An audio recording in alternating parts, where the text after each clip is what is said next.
Bienvenue, fidèles téléspectateurs, à votre édition ouvrant ce journal. La mort de Willy Ngoma illustre la recrudescence des violences à Massissi. Les lignes de front restent mouvantes et les civils continuent de payer les prix forts dans cette zone en proie à l'insécurité. Le président Félix Tshisekedi a rencontré Emmanuel Macron à Paris pour renforcer la coopération bilatérale, notamment sur la sécurité régionale et le développement économique. L'actualité c'est aussi à Kazinga, dans les territoires de Massissi. Les combats ont repris entre les rebelles de l'AFC Barham 23 et les FARDC soutenus par les Wazalendo. La situation reste volatile et les civils continuent de payer les conséquences de cette escalade.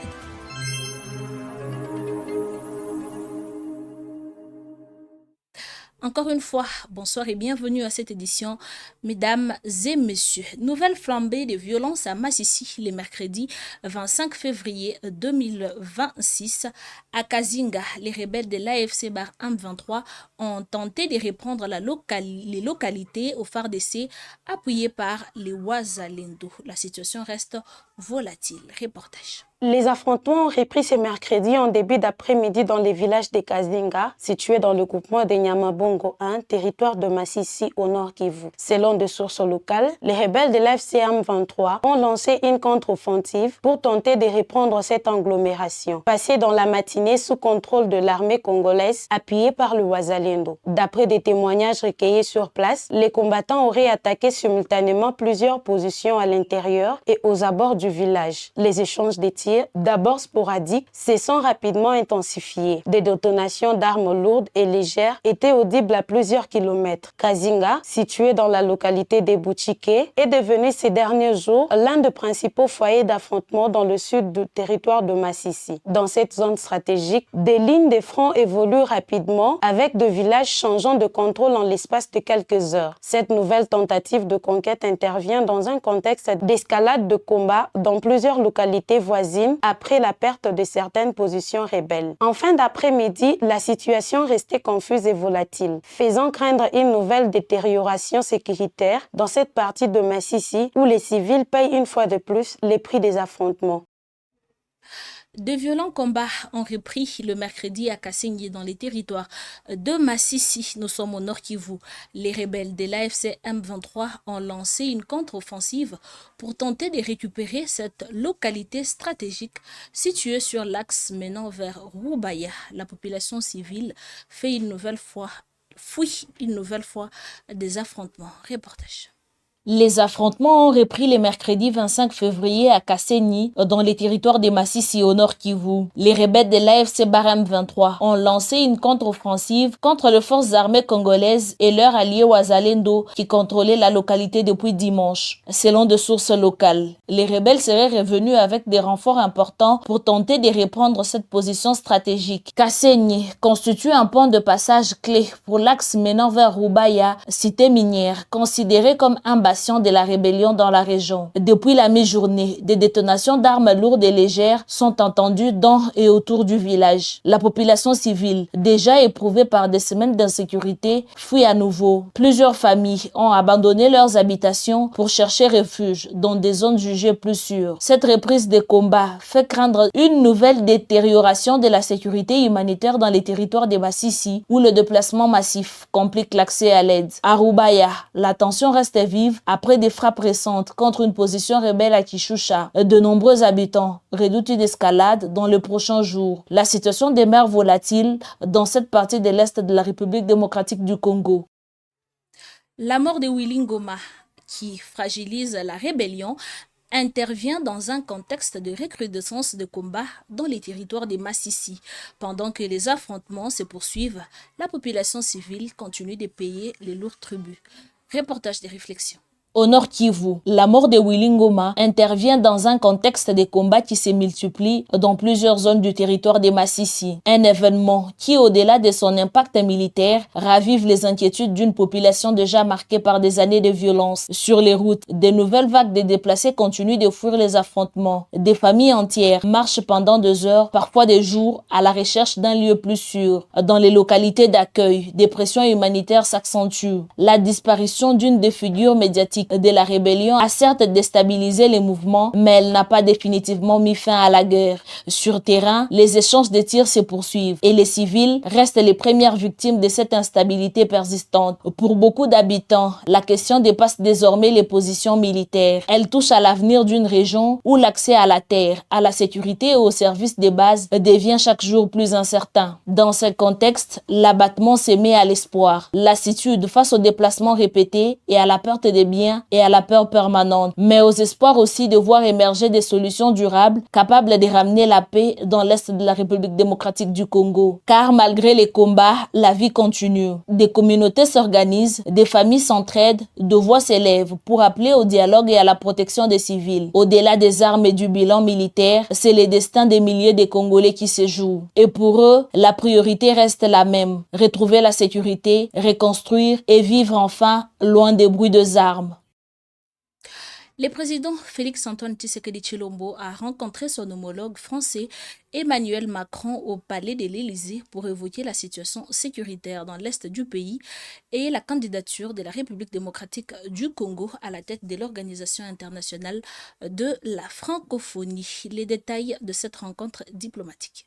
Ce mercredi 25 février, le président de la République Félix Tshisekedi a été reçu dans l'après-midi par son homologue français Emmanuel Macron au palais de l'Élysée. Au centre de cet entretien, la situation sécuritaire préoccupante dans l'est de la République démocratique du Congo. Dans un contexte marqué par des tensions persistantes et des accusations d'occupation de certaines localités par le Rwanda, la France a réaffirmé son attachement au respect de l'intégrité territoriale et de la souveraineté congolaise. Selon des sources proches de la délégation congolaise, les deux chefs d'État ont échangé sur les initiatives diplomatiques en cours pour favoriser une ligne d'escalade et encourager un règlement politique de la crise. Paris a exprimé sa préoccupation face à la dégradation de la situation sécuritaire et humanitaire dans l'est du pays. Les discussions ont également porté sur les ambitions diplomatiques de Kinshasa, notamment la candidature prochaine de la RDC au poste de secrétaire général de l'Organisation internationale de la francophonie. Un dossier stratégique pour le rayonnement international du pays. Cette rencontre du 25 février s'inscrit dans une dynamique de renforcement des relations bilatérales entre Kinshasa et Paris dans un contexte régional toujours instable. Aucune annonce majeure n'a été faite à l'issue de l'entretien, mais cet tête-à-tête marque un signal politique fort de soutien diplomatique à la RDC sur la scène internationale.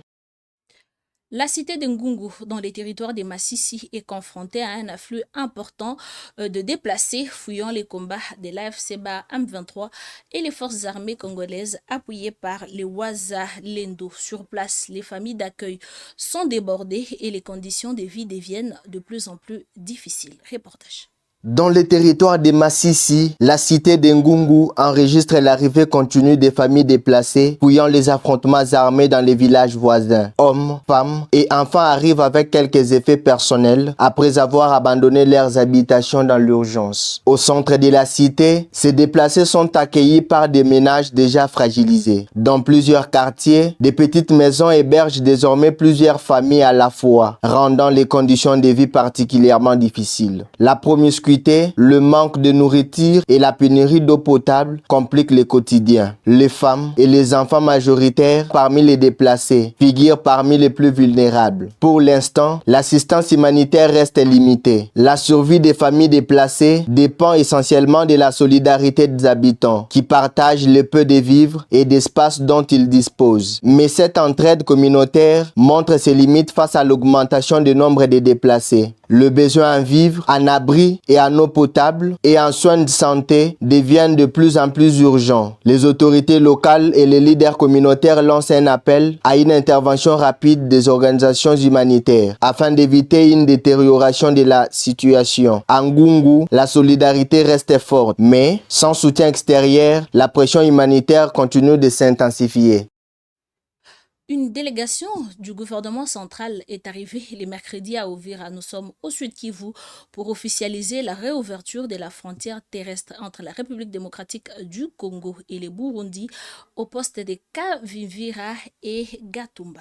Reportage. Conduite par le vice-premier ministre de l'Intérieur, Jacquemin Chabani, la délégation gouvernementale a procédé à la cérémonie symbolique marquant la reprise des échanges transfrontaliers entre la République démocratique du Congo et le Burundi. La frontière, déjà opérationnelle depuis le 23 février 2026, a été fermée en raison des tensions sécuritaires attribuées aux activités de l'AFC Barham 23. À leur arrivée à Uvira, les autorités ont tenu une réunion de sécurité avec le gouverneur provincial. Selon des sources officielles, cette mission vise également à évaluer les mesures engagées pour restaurer l'autorité de l'État après les retraits des rebelles de certaines zones. Cependant, la situation sécuritaire demeure fragile. La délégation n'a pas prolongé son séjour dans la ville. Cette réouverture vise à redynamiser l'économie locale et à renforcer les relations entre Kinshasa et Bujumbura dans un contexte régional encore instable. Par ailleurs, cette évolution intervient après la tournée régionale de la commissaire européenne Adja Albib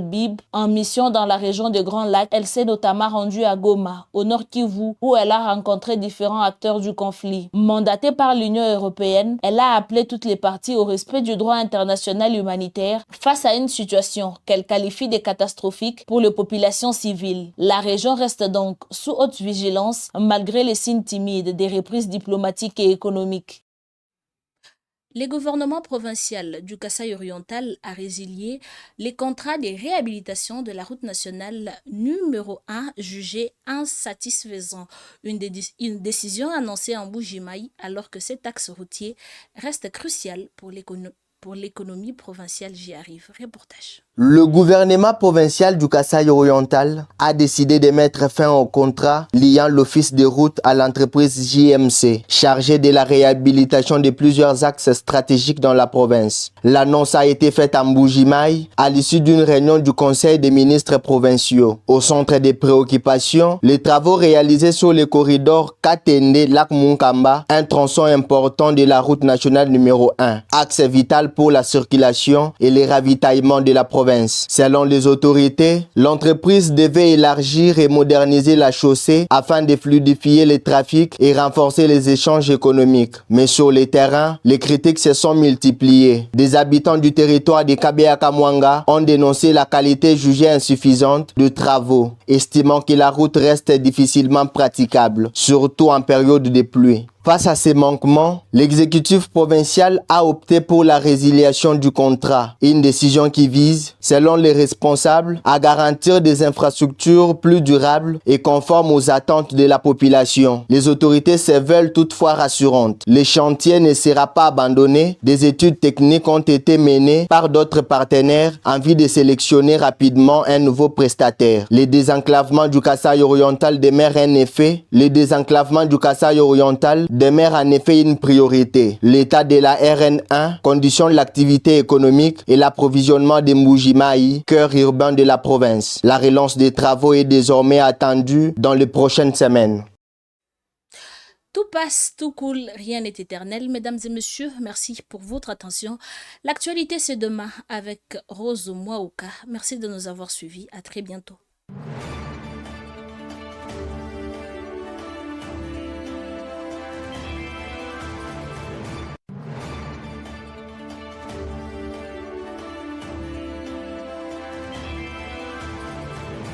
Troubles du système immunitaire, chute de tension, maux de tête, fatigue, perte de poids, frigidité et diarrhée. Dites adieu aux inconforts et retrouvez une nouvelle jeunesse avec une tasse du Maxi Bien-être au quotidien. Une solution bio composée des plantes traditionnelles, 100% naturelles et reconnue pour sa vertu. Une formule adaptée pour hommes et femmes. Depuis plus de 10 ans, le Maxi Bien-être Café renforce les systèmes immunitaires, restaure la fatigue physique, améliore le sommeil, aide à stabiliser la tension et la glycémie, nettoie les reins, soulage l'hémorroïde et la constipation. Maxi Bien-être restaure les dysfonctionnements sexuels, l'impuissance et l'éjaculation précoce. Maxi Bien-être est disponible partout dans le monde. Passez vos commandes sur le numéro affiché.